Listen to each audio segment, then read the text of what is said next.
to find really great options for deferring capital gains taxes. Don't let your failure to plan become your plan to fail, especially when the Deferred Sales Trust may be one of the best ways to exit your highly appreciated assets.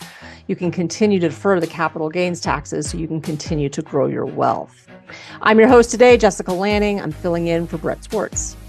Each episode, we are joined by some of the leading wealth advisors, business folks, real estate experts, and leadership specialists to share their ideas, have them tell their deal stories, and share their inspiration so that together we can make complex tax deferral strategies simple and passive income plans achievable.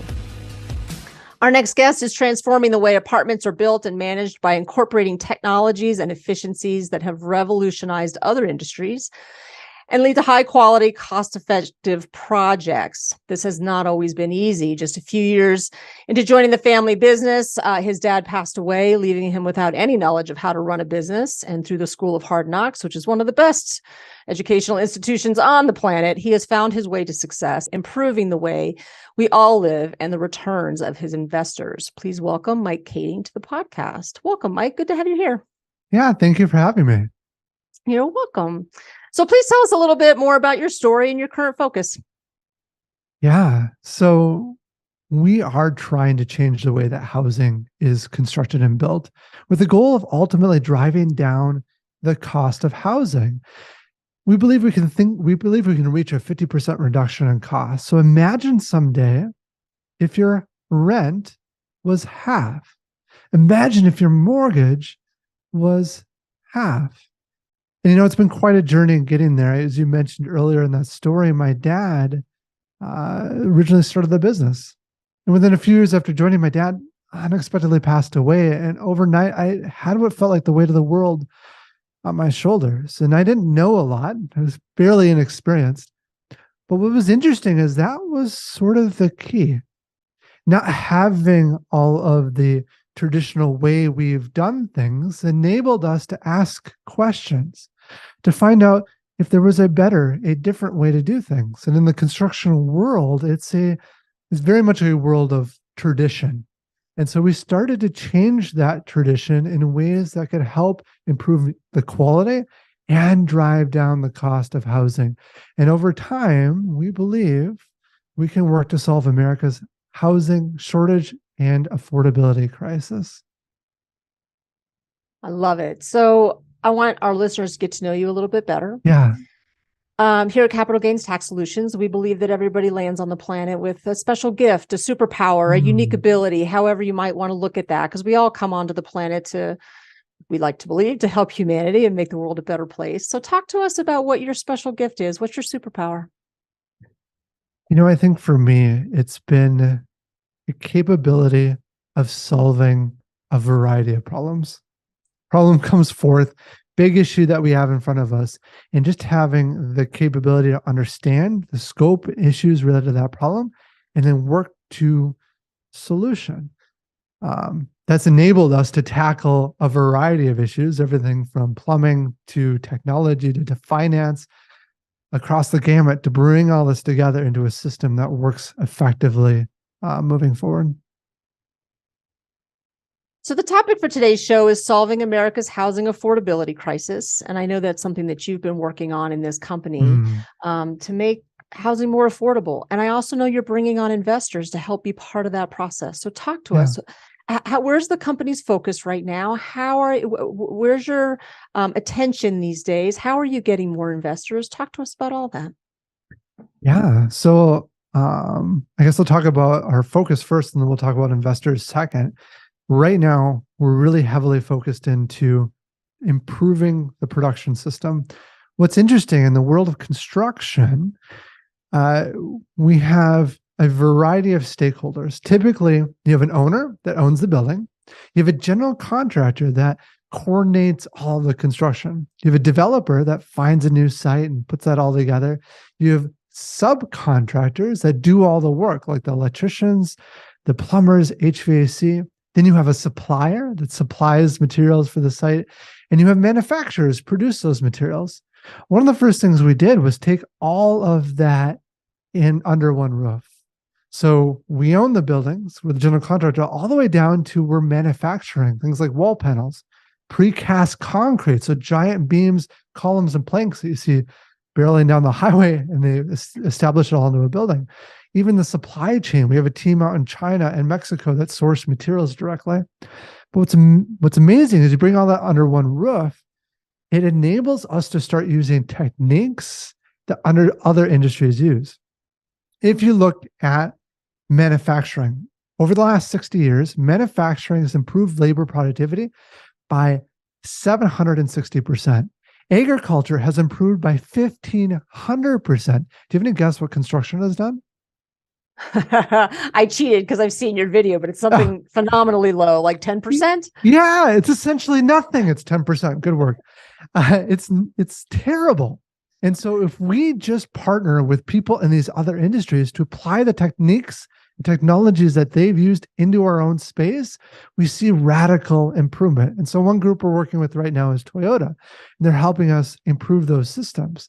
But what's crazy is because of those improvements, you can take a 16-month project and bring it down to 9 months.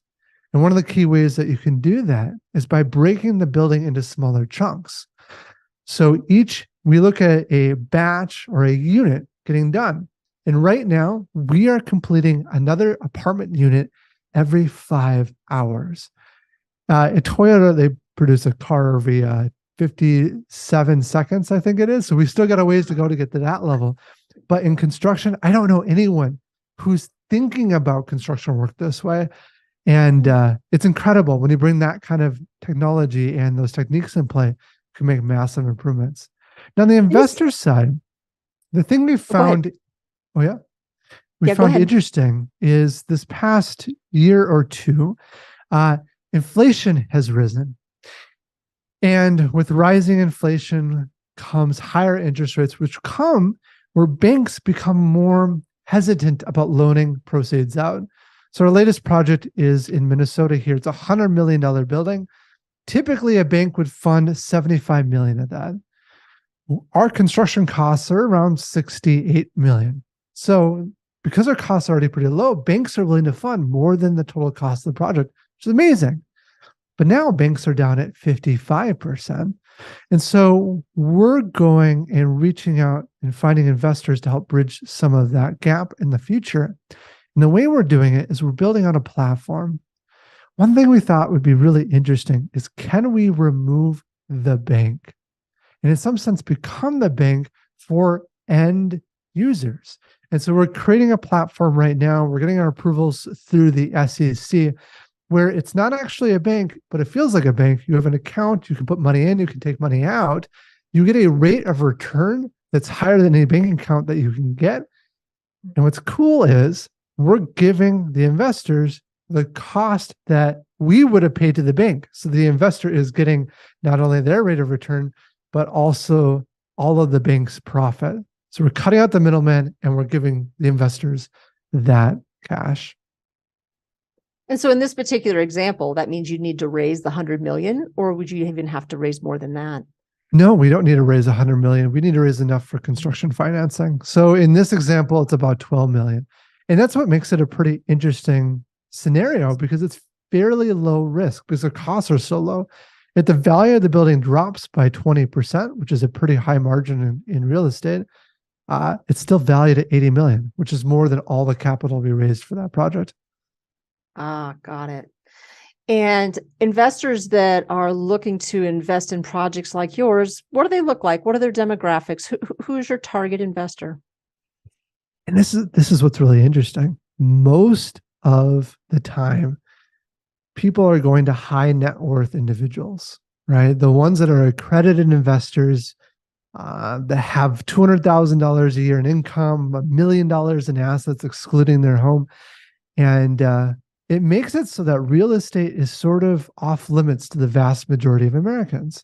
So one of the approaches that we decided to take to make it different is to get special approval through the SEC. It requires us to get audits. It requires us to have hundreds of pages of documents and stuff we got to submit to them. But once we get approval on that, we can then reach out and get any investor, any American can invest in the product. There's a limit that you can't invest more than 10% of your net income, but I would recommend that anyway for anyone out there. But it gives everyone access to that market that they may not have had access to in the past. Got it. And talk to us a little bit about, look, it's somewhat counterintuitive to make construction of a vertical company, basically, right? To own all the implements along the way. It's counterintuitive to look for smaller investors. Do you feel like this is where your magic is going to happen? And how'd you get to this place? That's exactly right. I think we literally look at everything that people are doing and we ask, why?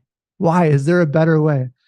I think fundamentally it came from my dad passing and realizing, like, I don't know a lot. Let's just start asking questions. So after my dad passed, one of the key things that first started is we had a plumber work with one of our buildings, and the plumber came back with their bid and doubled it from the prior project. It's like, I can't do this. I can't afford the amount that they're asking for. And so we started getting other bids and realizing other companies were even more expensive. So what do I do? Like, what do we do? What we ended up doing is buying a bunch of plumbing books and starting to study plumbing. And we were able to find a plumber that was willing to work with us. And so we partnered some of our team and part of some of his team. And we worked together to do the plumbing on this small building. And eventually that rolled over to us hiring our own master plumbers and a whole infrastructure underneath that. But it kind of came out of necessity in some regards. We just couldn't afford to pay the rates people were asking for. Yeah, what is that? Necessity is the mother of invention. Yes. Yeah. Yeah, we're going to find a way. But that's a lot of complicated things. So you've got to have electricians, and you've got to have people that can do plumbing, and you've got to have people that can do all aspects of putting, houses together. How do you keep track of all that complexity? Well, a couple of things. First, you have to be comfortable with being uncomfortable. There are so many new issues that we have to tackle every single day. It's a little overwhelming at times. And so you've got to have a mind and a capability to handle that. But I think more important than that is finding and hiring amazing people. And I don't just say that lightly. We actually look for the world's best, to the point where there are employees that work with us that we fly across the country every single week just to come to work. We have a few people out of Florida. We have a number of international people. In fact, probably about 30% of our staff are not local to the area. Wow. But when you have a bar that is that incredibly high that you find the very best people, magic happens. I'll give you one example of one of our team members. Steve Jobs announces the iPhone in 2007. He walks off of that stage, and on that same stage, one of our staff members who works for us now followed Steve Jobs up on that after that presentation with some stuff that he had to present with that group. But it's that sort of caliber of people. You bring that together, literally magic happens. I can step back and just watch amazing stuff go on. And so, look, everybody's struggling to hire people these days, right? How do you attract that talent like that? What's making them want to come work for you? Yeah, we had the same problem, and we were faced with the question: do we hire a warm body, or do we not fill the position? And we looked at that and said, "This is a terrible decision. Neither is a good option. We don't want either." So we went kind of extreme. We hired 14 recruiters. So we at the time we were about 150 people. So it was about 10% of our staff were recruiters. We realized that this is part of it, is reaching out, building those relationships with the best talent. And then I think another really very important part is building the right culture. I just came out of one of our orientation meetings this morning, and part of that orientation is our number one strategy is building a place that you love where you work. And I tell the team, we find the best people, and guess what? All of you have options. I know any one of you can walk out of here tomorrow and you can go work for any one of our competitors easily. And I said, every day I come into work, the leadership comes into work, we have to come in and earn the right for you to choose to work here. And so there's a lot of steps that we do to try to earn that. But all of our compensation is done in a way that anyone can leave tomorrow. There's no negative stigma around that. We encourage people to take calls from recruiters. And we do all of that because I want you to know your options and I want to have earned the right for you to be here. Well, it makes a big difference when people choose to be at work rather than when they feel like they have to be. Yeah. Absolutely. The performance is tenfold better. Absolutely. And they also get to be part of something larger, is what it sounds like to me at your company. And just in terms of trying to solve an affordability crisis. When you are building these apartments or whatever this construction might be, what's your exit strategy? Is your plan to keep all of these units around and build a great big group of these, like, so that you always have them, or are you building them and selling them? Like, what does that look like? Yeah. So right now it's build and hold is the strategy, but that doesn't necessarily have to be what it is long term. And I don't even think about it that way. The two things, if we're really boiling it down to two things that we're trying to do, one is to solve America's housing affordability. There's a second part I don't advertise quite as much because it's newer for us, but we're on this journey of trying to build the Apple of apartments, right? Or whatever brand that you love, the Disney of apartments, the Chipotle of apartments, but like the best of the best experience. And so we have a whole design team now, and we have a lead designer who's phenomenal, who they're thinking about every little detail to how much space is there for a chair so that your legs come up and don't hit the next thing in front of you. And like, how does that drawer pull out in such a way, or how is this laid out so that your experience as a renter is flawless? Or in another word, is magical. How do we up that experience? And so we will buy and hold to help support that strategy to create that amazing experience for the end customer. But there'll probably be at times certain buildings we have to sell for just financial reasons, but generally it's a buy and hold. And for your investors, talk to us a little bit about how they then make their money. Are they making money off the rents that come off these buildings? How does that happen? Yeah, so it feels a lot like a bank account. It is not actually a bank account. It's not FDIC insured. Please read all the legal disclaimers. But you put money in and then you earn an interest rate. And then you can lock your money for 3, 6, 9, 12, 24 months. And then you earn a higher interest rate. So that's how it feels from an investor standpoint. What we're actually doing with that is we take those cash, that capital, and it helps us bridge some of those gaps. For example, the $100 million project, we put 10 million of that capital into bridging that construction gap. And then it's our job on our we have a whole financial team, but it's the financial team's job to make sure that we're keeping a careful eye on withdrawals out of that system. And so, for example, if we get a lot of withdrawals for people that locked in a year, then we start looking at selling buildings so that we're properly recapitalizing the money that people are taking out. And that's why we encourage people we offer a higher rate for the longer terms. It gives us some foresight and gives us opportunity to sell buildings as we need to return capital to investors. And when you sell those buildings, are you doing 1031 exchanges? Or are you just generating cash? Ooh, great question. Yeah, we do 1031 exchanges, and there's been a lot of pain points with that. Yeah. What's your biggest frustration with the 1031 exchange?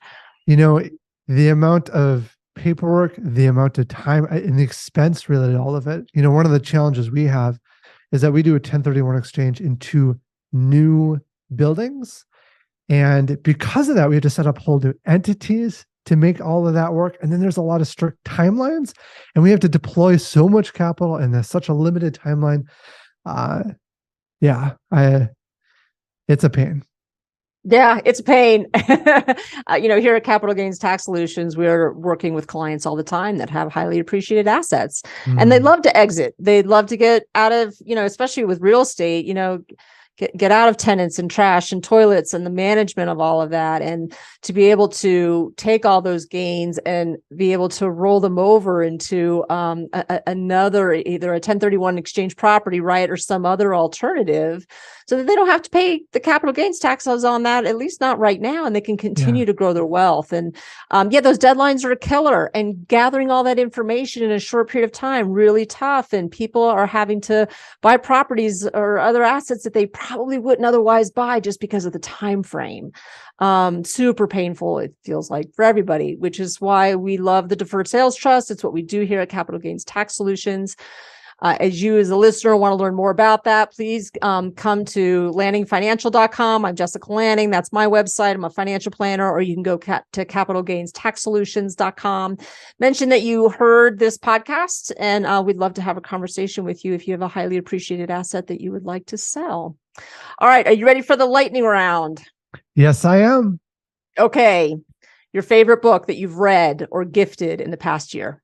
No Rules by Reed Hastings. Oh, okay. Give me a little snippet of your favorite takeaway. It's about hiring amazing people and then reducing rules and empowering them to make the decisions that's right for them in their part of the business. Nice. All right. Your favorite leadership quote or theme that you strive to live by?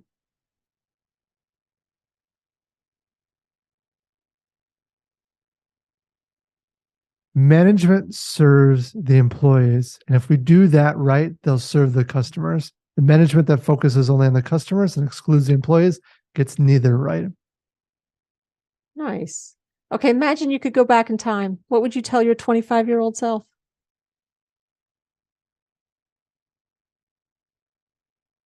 That there's going to be some really tough challenges, but to know that putting the tenacity and energy into those challenges, you'll get through and solve those issues. What are you most curious about right now?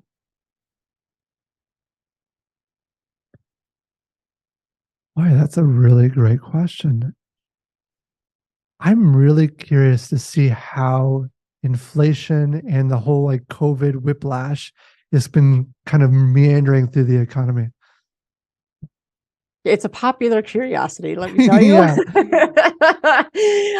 You've had a lot of great success in your career. What is the one habit that you try to practice daily or weekly, which helps you stay centered in your values and keeps you moving toward new goals? Boy, for me, it's about having a clear routine so that I don't have to think about the basics. So for me, I always make sure I get enough sleep. I do a 15-mile run every Sunday. The workouts, just those elements I always keep constant in my life, so that way I can stay well grounded, so that I can be more effective during work. Excellent. Well, listen, I want to thank you so much for being on the show. I want to encourage you to keep using your gifts or strengths, of problem solving. Tenacity is what I heard today, to be a blessing and a help to others. Okay, for those listeners who want to get in touch with you, what's the best place for people to find you? Yeah, you can visit our website, which is norhart.com. That's NORHART.com. Excellent. Well, that wraps up the show. I want to thank you, the listener, for listening to another episode of the Capital Gains Tax Solutions podcast. We believe that high net worth individuals and their professional teams shouldn't struggle to find great options for deferring capital gains taxes. Don't let your failure to plan become your plan to fail, especially when the Deferred Sales Trust might be the very best way to exit your highly appreciated assets and defer the capital gains taxes so that you can continue to build your wealth. Remember, please rate, review, and subscribe, and we'll see you next time. Thank you, Mike, for being on the podcast.